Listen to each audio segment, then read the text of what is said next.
It is high noon on December 3, 2010, and the Friday edition of the Daily Journal is upon the streets. Mike Fry here with Dimitrios. And Dimitri, a little surprise out of Springfield yesterday.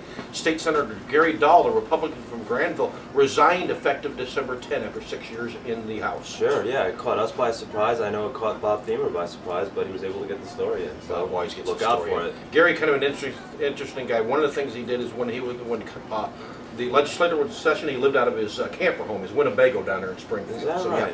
Yeah, interesting guy. Dimitri said it's Friday, so guess what? That means the weekend is just around the corner, and some interesting things in the weekend edition of the Daily Journal. I have the third and final part of the Burger King Murders series, the Momence piece. Also the caption contest, that's kind of neat. Readers bring in a caption. In this case, it's Abraham Lincoln showing his empty pockets. Oh, this was the York cartoon from, Exactly. What was that, a month ago? It's been a while ago, Oh, yeah. yeah, But wow. now the readers will chime in on that. So we have a winner? We have a number of winners, I believe, okay? 6 to be exact. All Okay, right. Phil Angelo letting us know on the other Thanks, side of the camera there. Thanks, Phil. And so you can look for that. And there's a big sports weekend among the games going on, a kind of an Interstate 8 conference showdown, an early one, boys basketball between Herscher and Dwight. Speaking of Dwight, they're having their Christmas parade tonight, and there's a bunch of holiday-related activities going on this weekend. Check your journal to find out both yesterday and today. Only problem is, Dimitri, there's supposed to be some snow in the forecast. That's not a problem. For Just you, get- maybe. Okay, A lot these of people people can get like around. snow. Okay, they can get around it. They can go to the parades and their Yeah, like performances. Christmas, Okay. it's all about that. All right, Dennis Come on. Yonka is going to tell you how much snow is coming. Hi, this is Dennis Yonka. I'm the writer and weatherman today. I'm down at the Kinky County Garage, and you can see behind me plenty of trucks ready to go out. That's because tonight we're expecting, and they're expecting, somewhere between 2 and 4 inches of snow. Today's high will be 33, but we'll get down to 25 tonight, and the snow should start around midnight and blow until tomorrow afternoon.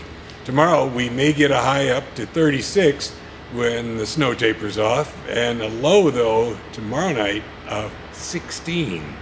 Sunday we'll have some winds to push that snow around, but the high only getting to 26 and the low as 10. So I hope that you're ready for this. They're ready, and I'm ready to send it back to the newsroom. Mike, we're back. Did I cut you off? I got you, huh? You did good. All right. Go right ahead. We're back, and you know, it's a really sad day, and it's a bittersweet day because Ron Santo died last night, actually earlier this morning at 1. We all woke up to the news. Bittersweet because now we get to remember a great guy, a great Cub, a great fan.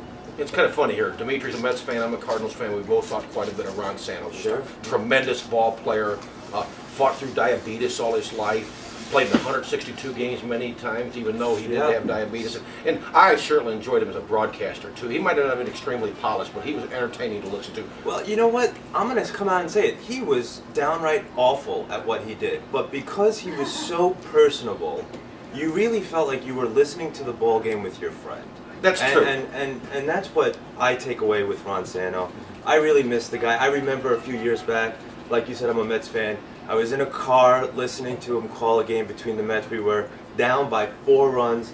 Dempster was on the mound, and of course he blew it back when he was Dumpster.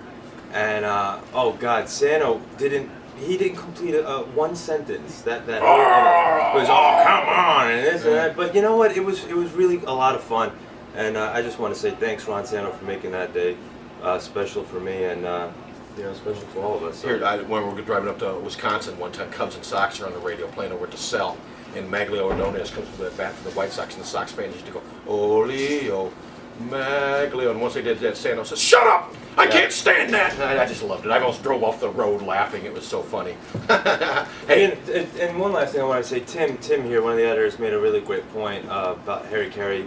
When he passed, of course, that was a huge deal for Chicago fans across the country. But I think Santo, there's a special place in Cubs fans' hearts because he was a Cubs fan, and he really was. I mean, he never wanted to go back to Shea Stadium. In fact, I think he stopped going to Shea Stadium because of 1969.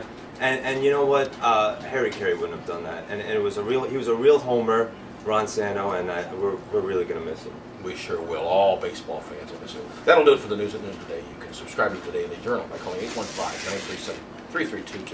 You can also pick it up at the newsstands. So, Dimitri, until Monday. Rest in peace, Ron Santo. We'll miss you. No.